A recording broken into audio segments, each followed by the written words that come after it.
Good afternoon to you all. First question is going to be a huge opportunity for us to actually tour around the panel first and to understand better your part in the content industry and actually the role you do play in it. Local or global? What is your strategy? Should we already think local, for instance? Alex, maybe first. Wow, that's a really nice, easy question for this siesta hour. I think what we should think about is good storytelling. I think that everybody is going to say the same thing, which is if we have a good story, what we're trying to do is connect with a maximum amount of people. We always start with one dialogue. We have a dialogue between our idea, our writers, our showrunner, Eric Rochon for the instance for the Bureau, and a primary broadcaster. And they give us also that sort of flavor, take that they want, etc., for a local market. And I think what has happened recently is we have seen that the world has grown smaller. We're all connected. We all see, and our kids, and as well as us, see everything that's coming out automatically and immediately. So even though we're thinking locally, we have today the potential to show a local show. Le Bureau des légendes is a French-speaking show that is shown in French with subtitles around the world. And it's nothing new. I think that what is new is the fact that there is a curiosity on other cultures around the world, and that I think that, you know, thanks to Scandi Noir and Spanish Speed or German actual or contemporary history, we also have created style. French realism is something that people are curious to see, other cultures in other places. And we'll actually come back to the question of multi-language drama and also the question of trends, where should we look at in a few seconds. But Clare, actually being the head of policy at the BBC, what does this mean? And actually, how does it make you have an impact on the local versus global type of question? Hello, it's a pleasure to be here. I mean, my role is to look at the BBC and work with government and both the regulator around the reinvention of the BBC at the moment. I think one of the things is we're approaching our centenary, and our mission to inform, educate and entertain has never been more relevant. But I absolutely agree with you that actually where this starts with is the stories. And for the BBC, it starts with the British talent, the writers, the directors, the producers, and working with the best in the world at several stages in their career, including bringing on new talent, which is absolutely vital. In the overarching sector, I think we face a number of challenges in Britain, and actually we've heard some of those from other PSB colleagues during these sessions, which is that, of course, for PSBs, our first responsibility is to our home audience. For the BBC, our licence fee payers, because actually if we get that relationship wrong, we lose, if you like, the legitimacy to operate. But that said, I think we also are a critical part of the UK creative economy. And the BBC for a long time has been one of the primary investors in British content in both small and global production companies, and we need to continue that role. Last year, we commissioned a piece of work from MediaTek, which showed that if the trends in terms of PSB's ability to invest, the way that the SVOD players have been mainly investing in kind of high-quality content, then there would be a 500 million gap by 2026 in British content investment, which is something that none of us want to see. So in terms of for the BBC, the solutions are very much as we've all been discussing, which is around, for us, a strong production and distribution arm in the new BBC studios, where we've brought together for the first time our production business and our distribution business, which many British independent producers have worked with very successfully. And then the other element has got to be partnership, and I salute the partnership that's been announced today, the European partnership, because I think that that is the way forward, and also working in partnership with the SVOD platforms. I mean, that's got to be a key part of any PSB strategy. Being at available actually anytime, anywhere, and on any single device.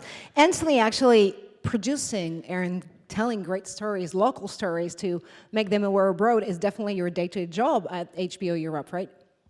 Yes, I mean, for those that don't know, excuse me, we operate subscription television in the Central European countries, a swathe of them from Poland in the north all the way down to Macedonia in the south. We operate in Spain and we operate in Scandinavia. And we are actively producing fiction in Poland, Romania, Hungary, Czech Republic, and most recently Croatia, and in Spain and in Norway, Denmark, and Sweden. These are local programs, 99% of the time coming from local authors, directed by local directors, acted in by local actors that have a direct, to use the word in the earlier session, you know, they are relevant in a different way to the audiences that see them than an acquired programming. And you must remember that, for instance, on the SVOD services, and Spain and the Nordics are only SVOD, whereas Central Europe is linear plus SVOD, that we offer maybe 50 shows, 50 series or new seasons in a year. So the little piece that I'm responsible for, which may be 1, 2, 3 series a year in Nordic, similarly in Spain, and 1 each in 5 of those countries in Central Europe, represents a very small proportion of the actual airtime, but actually connects with an audience, I would argue, in a much more direct and profound way. Of course, there are worldwide hits like Game of Thrones and stuff that are connecting at a quite different level exponentially to almost anything else. But when you look at the run of shows, of let's call them normally performing shows that are required shows, we would always expect our local programming to exceed those in rating terms, certainly. So that's the universe that I'm involved in. Gudny, as a producer, actually a Nordics producer, how do you see this debate actually adding to local, global, glocal? What should we think about? I think, like both of you said, it comes down to the good story. And I think most of, at least myself and my company and everybody, we think of finding a good story and make it local, and then hopefully it will, being good, will also travel globally. Like we just produced, Yellowbird just produced a show called Occupied, which is a very Norwegian story, but has traveled all over the world. So it's just, if you have the good story, I think more people will see it, and yeah. So actually, what is the secret recipe when it comes to producing great local content and make it travel abroad? Do we have one? If we did, we would never be having this conversation, I guess, but... Well, if I knew, I wouldn't tell an audience of 500 pro bank makers, would I? I'd set up my own company. No, I think that, that we need to be quite careful about this language. And if you want, it's up, you're moderating the session, but great stories is, you know, it could be like great health or great, you know, we have to get quite definitional about this. And speaking on the HBO side, we are intensely locally focused, but we want our shows to be seen not only in our footprint in Europe, but to be seen on our Go and Now systems in America, and if possible, to sell outside. But just as I would not expect Strindberg to write his story in exactly the same way as Lorca, I think we are in danger of homogenizing, if we're not very careful, our style, the manner in which we tell stories. And ironically, perhaps, for a multinational company, my position would be to maximize the individuality and diversity, not only of the ideas behind the stories, but in the form in which they're told, rather than rush towards some perfect paradigm that will satisfy local people, even as it satisfies a global audience as well. That's the dissenter's view. Alex? No, I think that there is something in the core of what everybody is saying. Of course, it's, you know, the writing, et cetera, the exigence that you need to have, the ambition that you need to have, but you need to take a risk. And I think that, you know, the partnerships that we develop with broadcasters have to be about understanding what that partnership is, what the risks are, creating transparency, creating a process that makes sense to a marketplace that has drastically changed.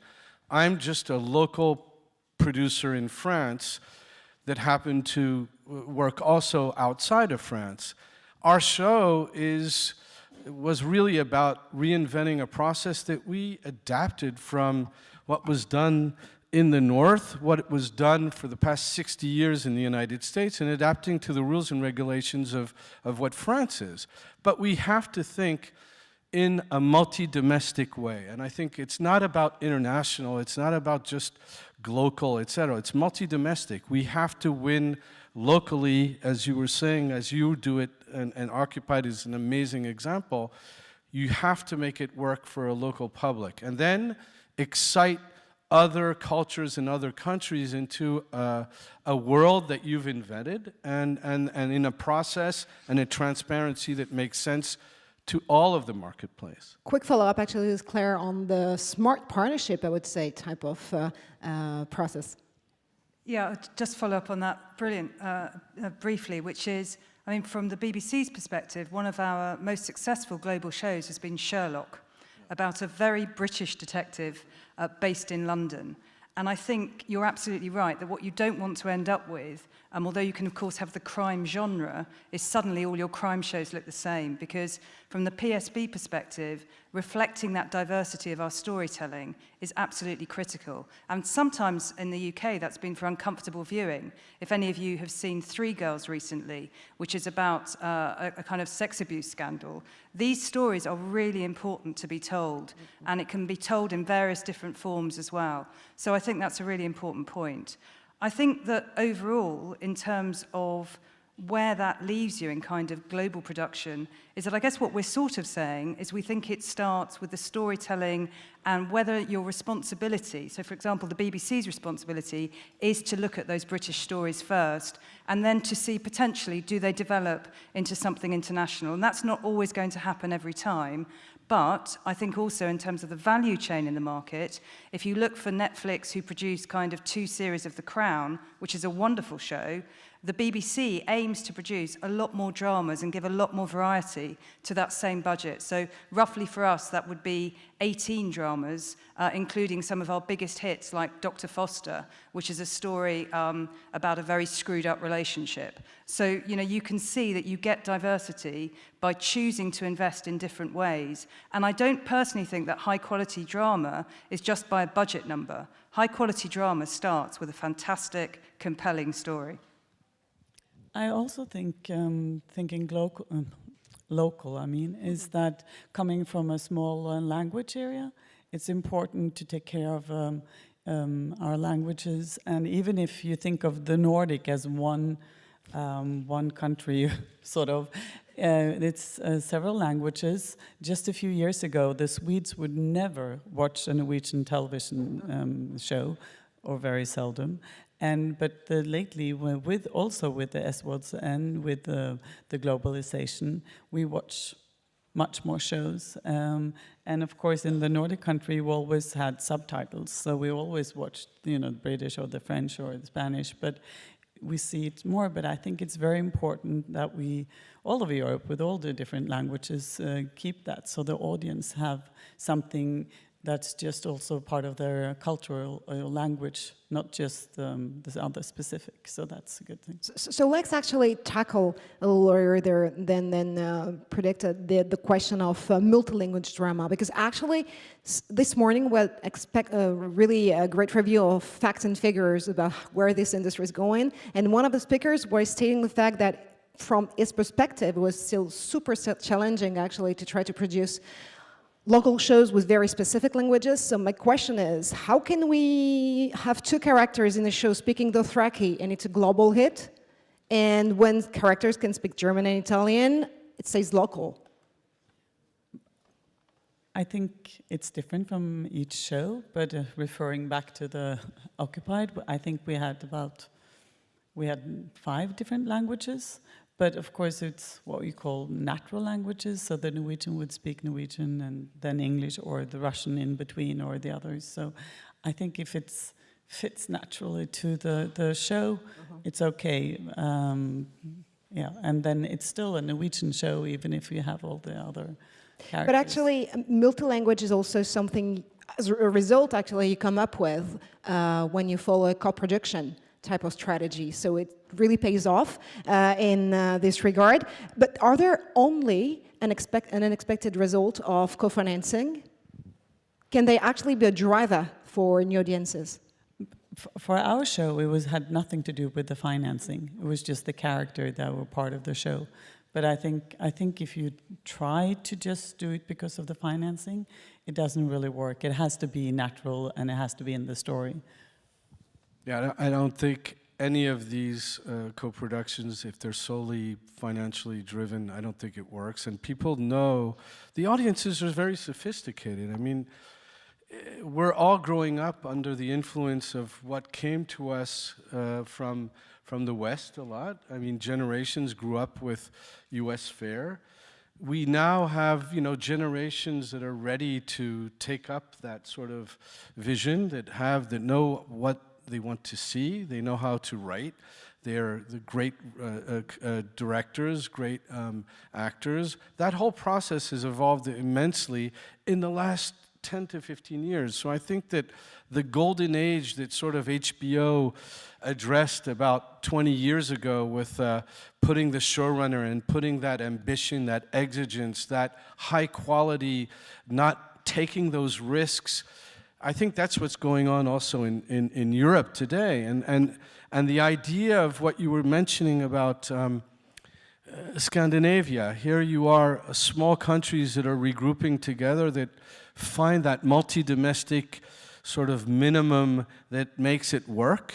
And Europe is certainly like that. I mean, we have to work together to get it going. And then you have run-off crazy successes like Casa de Papel and crazy things like that make another sort of model. But we really need to focus on the fact that we have now the power to put together these productions. It's not about you need the money, so we'll find the money, but it's about one direction, and the direction is given by a writer.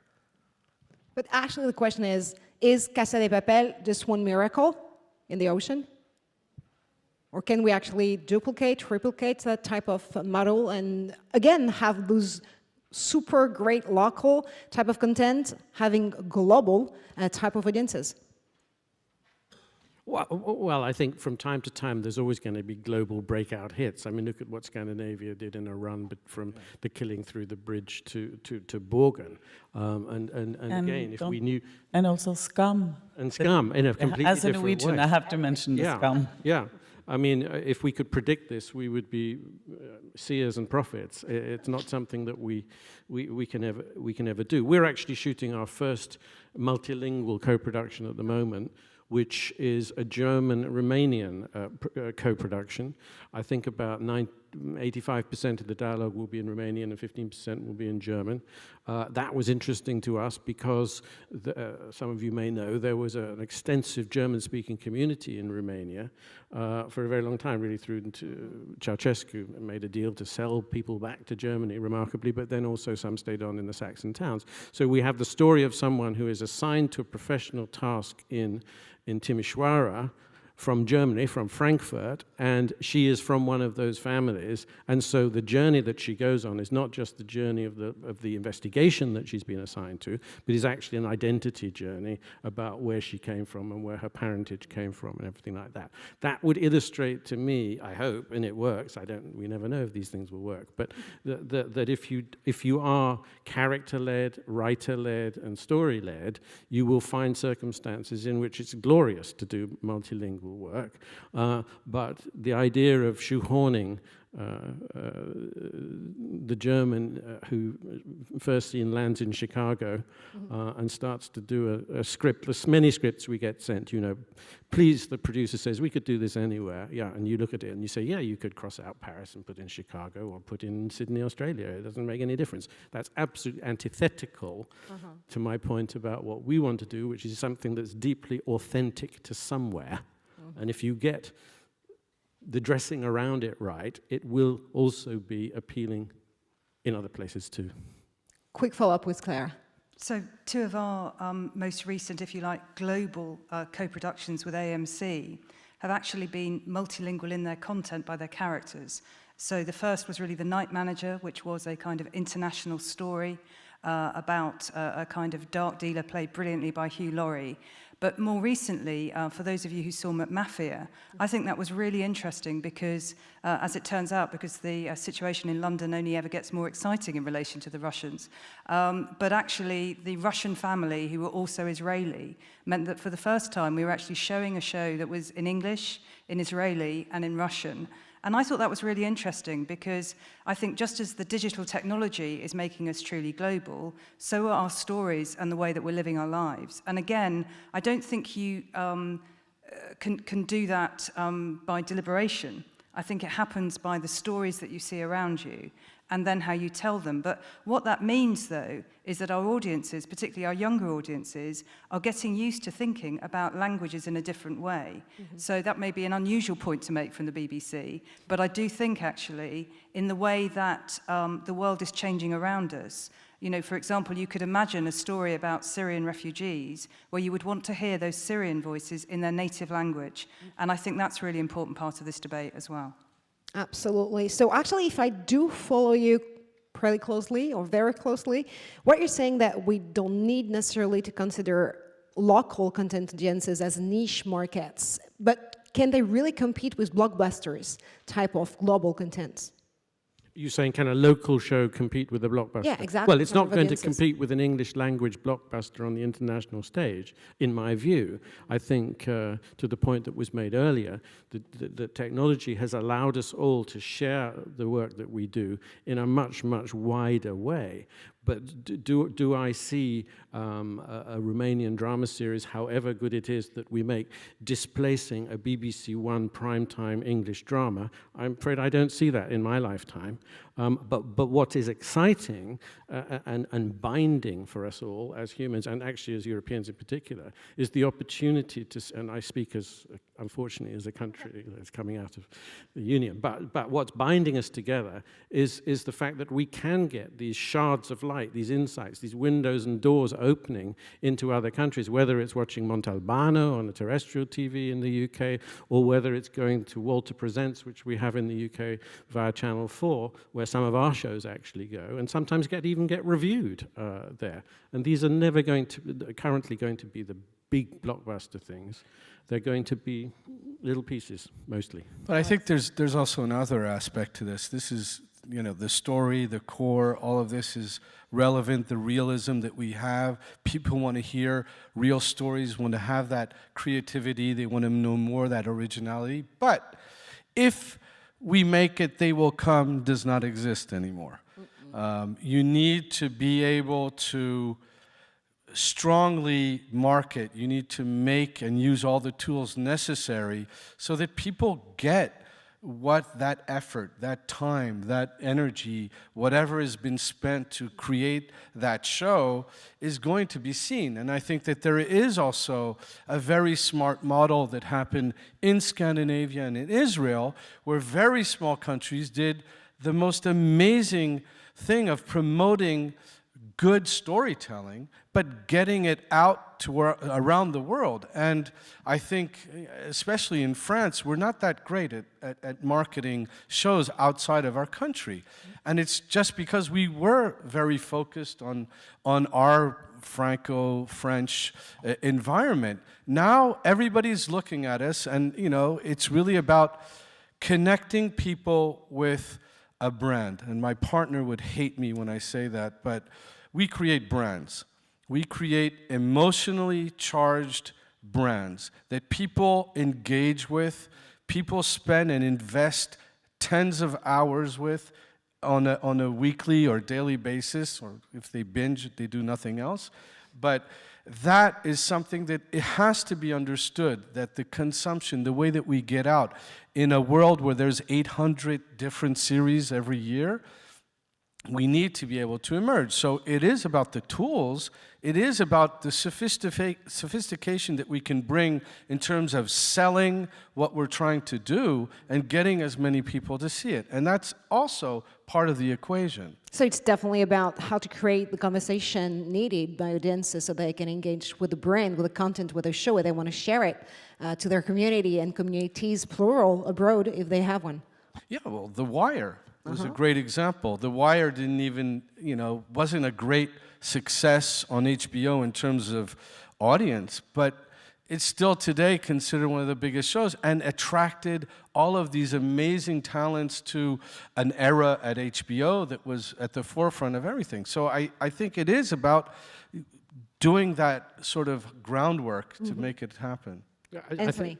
I think you're right. I mean, those of us involved in producing and production are making program brands, and somebody like myself in my current position is perpetually trying to enhance the core brand of the subscription service. By, we talk in terms of the HBO promise, that the audience, the public, have an expectation of what an HBO show might be, and we'd better shape up to that, or we're in the brand not damaging business, but we're devaluing it. So all the time we're thinking, is this an HBO show? Can we see how the spirit of HBO in the United States, as you describe, can be applied, or a little bit of that gold dust can be applied on a local idea in another place, so that we still are talking authenticity, point of view, authorship, all the things that you might talk about HBO in America, and trying to do that locally in these things. If we get it right, our shows do sell. We've had shows generating not only large financial income, but playing in many countries when we get it right. We made a Czech miniseries called Burning Bush about 3 years ago that's played in most of the primary European markets and actually played in the United States as well. So back to your point about, is there a magic formula? I don't think there is, but sometimes we strike it lucky. So in this debate, I think from the BBC and the PSB's perspective, something that hasn't come up too much today is things like distribution models. And the issue, particularly in the UK, but I think in Europe at the moment, around prominence. So how easy is it to discover your local content, both in your country natively, but also then globally? How is that attributed? So again, I come back to the license fee payer. If they're watching a BBC show on Netflix, do they really understand that its origin has come from the BBC? And I think these are really important questions, because for the BBC, we have a very strong brand too, which really stands for something with our audiences. It stands on the news side for very important values like trust and impartiality and independence. And on the drama side, it does have a quality threshold of its own. And I know we have politicians later on and people who are considering the regulatory environment. But these are really important questions, because I think what we all want to potentially do is reduce the opportunity for people to end up in a kind of filter bubble, whereby they only get a very limited choice of content that potentially becomes vanilla because it all becomes very similar. So how these stories are shown and distributed for both the producers but also for the PSBs is really, really important. Quick follow-up with you, Gudny, and then we'll actually, speaking of bubble, deep dive into the bubble. Do you think that actually it's also from a producer perspective? Do you also follow super closely the question of distribution and how your content actually can be discovered and curated by audiences? Yeah, I think everybody has to follow that, because it's changed, and in many ways people don't know where to look for some of the shows. Of course, if you have it on like the public, or they have one or two SVOD services. But I think as a producer, when all this has changed, it's also made, at least for us who come from small markets, the possibility to produce bigger and different shows than we used to, when we only had like one channel, perhaps two channels to go to finance it. But I think it's, I know people are looking, it's difficult to find, but they know like the NRK, they will find a certain type of shows. So, like HBO, or yeah. Absolutely. So actually, let's dive into this ocean of multi-stakeholders in this industry. Cable, linear TV are now on this hunt for local content. Everyone wants to grab a piece of the cake. Platforms, of course, such as Netflix or Amazon, are eating up the market. So question is, have we already entered a bubble in terms of prices? No. Definitely not. Humans love stories. Again, they can't get enough of it. I think that, yes, there has been a change in paradigm. I mean, before the Grail was a different narrative. It was, 190 to 120-minute film. But that consumption has changed. And I don't think we're living a bubble whatsoever. I think we're living in an amazing gold rush. And that will change. And as Sophie said earlier, what are those different narratives? If they're 10 times 10 minutes, I don't totally agree that that is the upcoming format. It's just another format. And we'll find all of these different ways of telling stories in a different way. And we need to put our ear to the ground to know exactly how that ground is vibrating, so we tell the right stories in the right length and in the right rhythm. I mean, in France, for example, we used to do 6 to 8 shows every 3 years. It doesn't work anymore. That brand gets diluted because there's so many others around. So, no, the bubble, I don't think we're entering a bubble. I think we're just entering into a new era, and we need to feed the consumers' enormous appetite for this type of storytelling. But quite frankly, when you're, Anthony, for instance, when you're actually meeting with a local content producer to try to define together the process going into production, don't they tend to try to raise the prices a little? Because now they know their values. Everyone wants to grab a piece of what they're producing, what they're trying to create here. Yeah, but as a producer, before I did executive jobs, I was trying to do that anyway. So, I mean, I think that's in the nature of being a producer. I don't have a problem with that. I think, look, there are certain obvious examples where I don't think bubble is the right word, actually. I mean, but clearly, if the number, numerically, the number of productions increases somewhere at a particular time, and by the way, that might be in Scandinavia with so much, or it might be in Spain with Movie Star in the market, or it might be in Budapest where we work because of so many incoming shows. I mean, there is a supply and demand element to this always. You know, if you wanted the best crew and there are 6 other shows coming into town, you're going to be in a business of trying to secure the people you want, and in the position that they're in, they might try and get you to pay them more than they would otherwise have been paid, but that's just a natural order of things. I think there's a different question about bubble in terms of the 800 shows Alex refers to that are being produced worldwide in a given year, or the 500 coming out of the United States, whether ultimately the economics will support a lot of shows that probably not many people watch. Claire. That's a separate question. Exactly. Yeah. I mean, I think that it's a great time to potentially be a producer. You've got lots of different people to pitch your ideas to. I think it's a great time to be a member of the audience, which is really important not to lose sight of. Can I be honest? It's quite a tough time to be a PSB with a finite budget in this context, although, of course, for us, if we manage to sell more shows internationally, that does help our revenue stream. But despite all of that, I still think there are reasons to be hopeful, because I think particularly around the partnership agenda and doing things together, that is really a very good way through. But the other thing, I think it's through the PSB's investment in young talent, the relationships that we have with our kind of local writers and local storytellers that will really sustain. But I am concerned that we've also got to make sure that the quality threshold shouldn't just be talked about in terms of numbers, although I do think that's part of it. But I do think that some of the evidence, you can have great stories, and one of the women on the panel earlier was talking about a great show which was actually very intimate with just 2 actors. And so I don't think, this audience in particular should make sure that we don't just get carried away by the numbers and the scale, and stay honest with that, I think. But also for the PSBs in a kind of political environment, there's no doubt that inflation in drama will be similar to the inflation in sport we saw, right? Mm-hmm. And for our audiences, they want to be informed, educated, and entertained. And so that pressure on us, I think, is going to continue in this period. Antony. Yeah, I mean, I think that the work that the BBC historically has done for British screenwriters is extraordinary. But again, there are other ways of doing this in the commercial arena. I mean, when we have gone into some of the less mature markets that we produce in, and I'll give you an example, Croatia, which we're shooting our first series in, even as I speak to you today, you know, we thought, how are we going to find talent? And we set up a script competition, which we'd done in 2 other countries previously. We had 400 applicants. We awarded a prize to 2 people, and one dimension of the prize was that they would have their scripts developed formally and officially by us.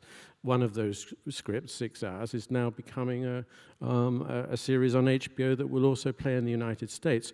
So whilst I commend everything, and would never rubbish at all what the big PSBs can do in the bringing on of younger talent, there are in the universe that exists now many more opportunities to develop younger talent. And of course, those opportunities that exist for where production can be, physical production can be cheaper, increases also opportunity for people to. Yeah, there's also process and transparency, as I said earlier. So you're aiming to get that card from the BBC. You want to have that show on. Well, you know already walking in what that price point is. You're not going to, you know, sell something that isn't just feasible on that channel. So I think that producers are getting real in terms of what the market is. It's not just about, we have problems in smaller markets in terms of talent. We need, as Delphine Arnaud said, we need to open up. But opening up means the BBCs, the France Télévisions, the public channels, as they did in Scandinavia, have to take the risks. They have to open up more slots, second part of the evening, they have to open up. There has to be more of that so the process starts to figure out, to exist, and the pricing sort of changes, because now everybody is aiming for that prime time thing. So prices are going to go up. Of course they're going to go up, because some of the talent is just rare. And, you know, so I think that every PSB or channel or broadcaster or distribution partner, I mean, whatever a channel can't pay today, it doesn't really matter. Our distribution company or a partner is going to pay the deficit. And so it is a model that has been existing for the past 50 years in the United States. We're growing into something new. In Scandinavia, it's the same thing. You go to ZDF, you can put together a system, you can finance it. So the power is shifting also into that partnership, that strong partnership between 3 people, or 3 entities. The producer, or that creative side, of course, the broadcaster and your primary broadcaster, and the distribution partner, because the broadcaster is only going to pay whatever he can find in terms of that minimum or that point, that relevant financial point.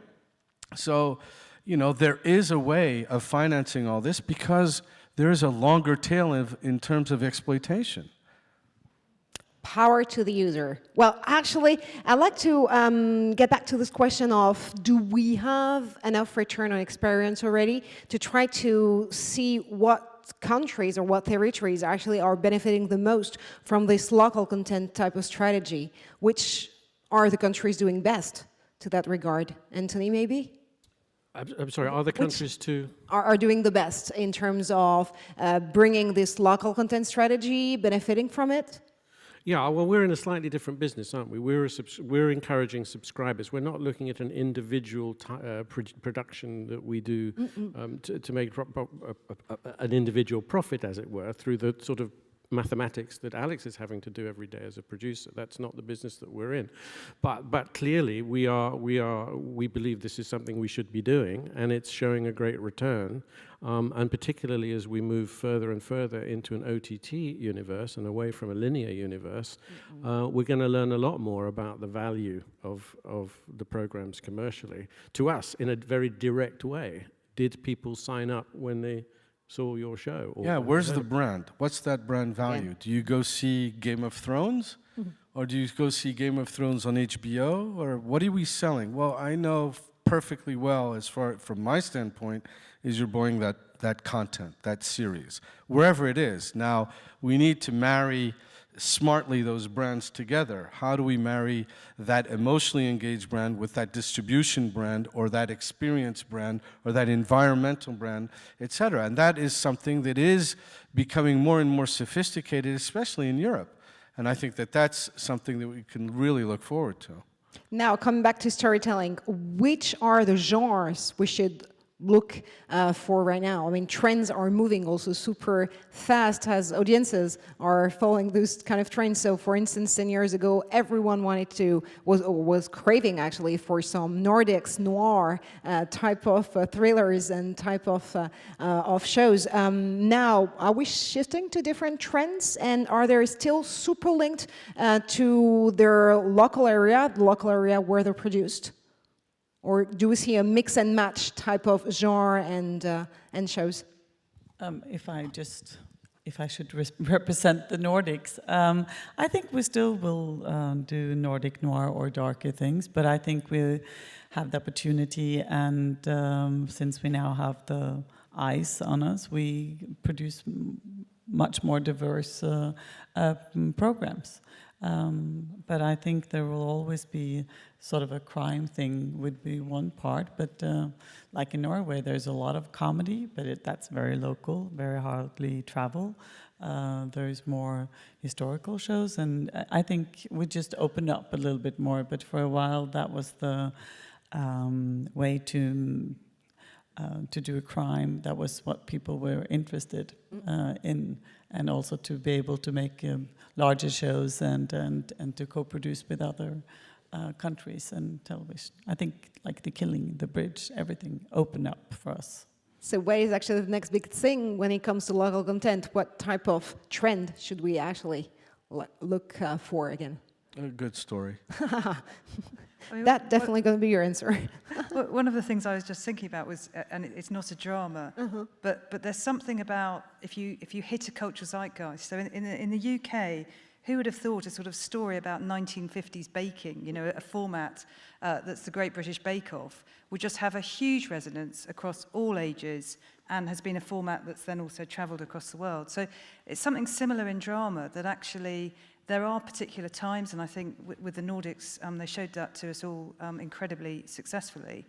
But, you know, we've heard today about whether it's crime stories, actually wanting to get behind the politics of a country, which, you know, actually the audience's thirst. If you think of House of Cards, started in the UK, in the Westminster environment, has translated to the US story about the president.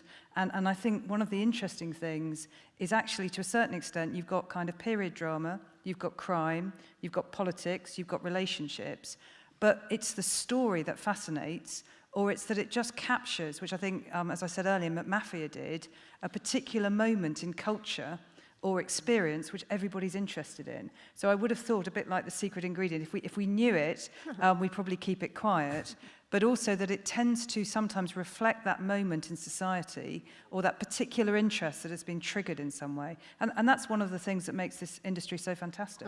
So it's definitely what's at the core. I mean, trying to find the story that is going to have a local type of driver, but is going to resonate globally and culturally for everyone. Well, I do think genre is, in all the audiovisual industry, is incredibly important as a gateway for an audience, and particularly in an environment where we're being flooded with these 800 shows Alex refers to, you know, getting a handle on what kind of a thing it is. What is the proposition here? You know, we pound on and on where I'm working about, okay, so will the audience know within like at least half an hour, at least the first episode, what this is? Because sure as hell they're not going to be back if they don't understand, if they haven't got their navigation or their compass in their hand about what kind of a thing this is. So we proudly hang on to genre, but what I think we try and do is try and do something different with the genre. And if we go back, I know it's going back a few years now to examples, but when HBO takes on, say,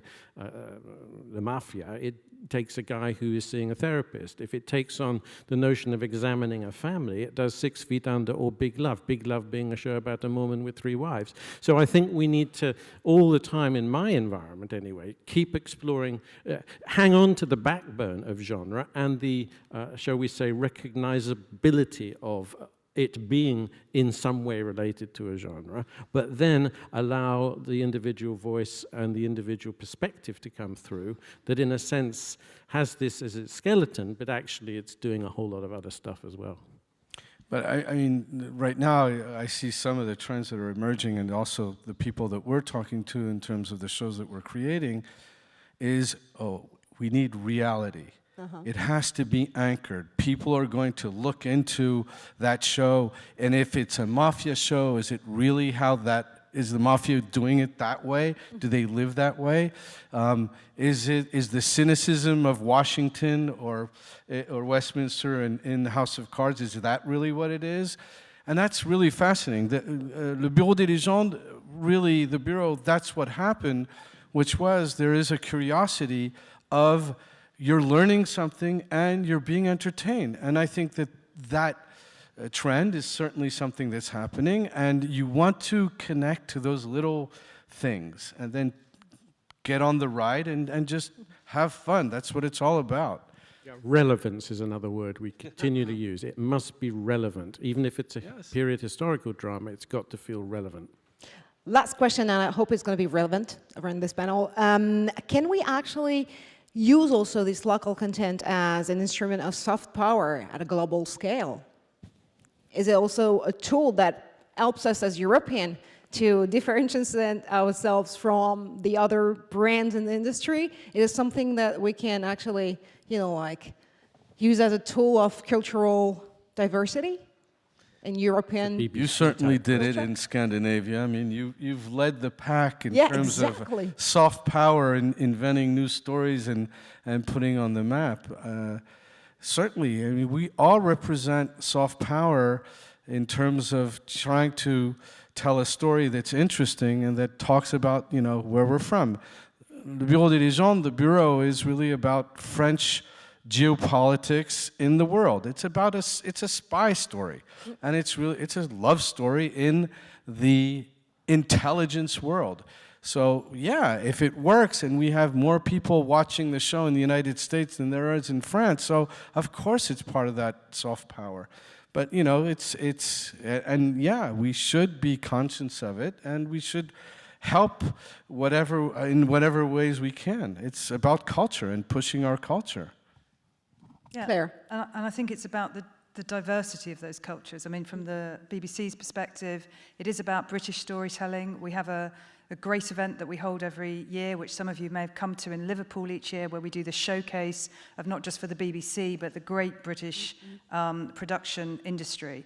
And I think it's also about reflecting in some way kind of the values of the organisation. So the BBC has a royal charter, and we have requirements to be kind of distinctive, and we have requirements, I think, to show that cultural value.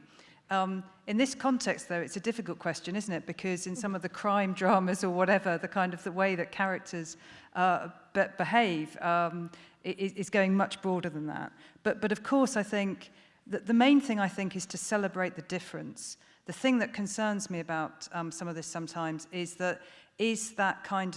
is it all going to end up being the same? And I think whether it's stories in kind of Croatia or from Norway or from Britain, I think the challenge is that we reflect the diversity in the culture. And that's really exciting, because in an international world, that's what I think our audiences are also curious about. They want to hear the different stories and the different background.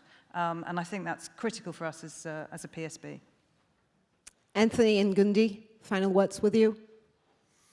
No, I was just thinking about soft power. I mean, you can do something intending to exert soft power, or you can have soft power as an unintended consequence of what you do.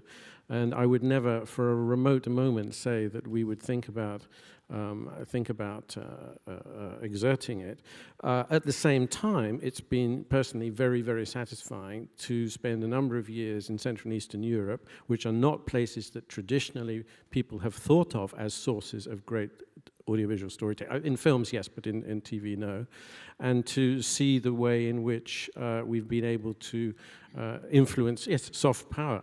I suppose if you say that we made a 1969 story in Czech Republic, in Prague, and that we then sold around the world, or was sold around the world, that is, in a sense, assisting an unintended consequence of that is that other people become much more aware of the Czech Republic's history. So that is, in a sense, soft power. Voice of the Nordics. No, I do agree with all of them, and I also think what we as producers should do within our own countries as well is to try to make shows or that is also diverse within our country.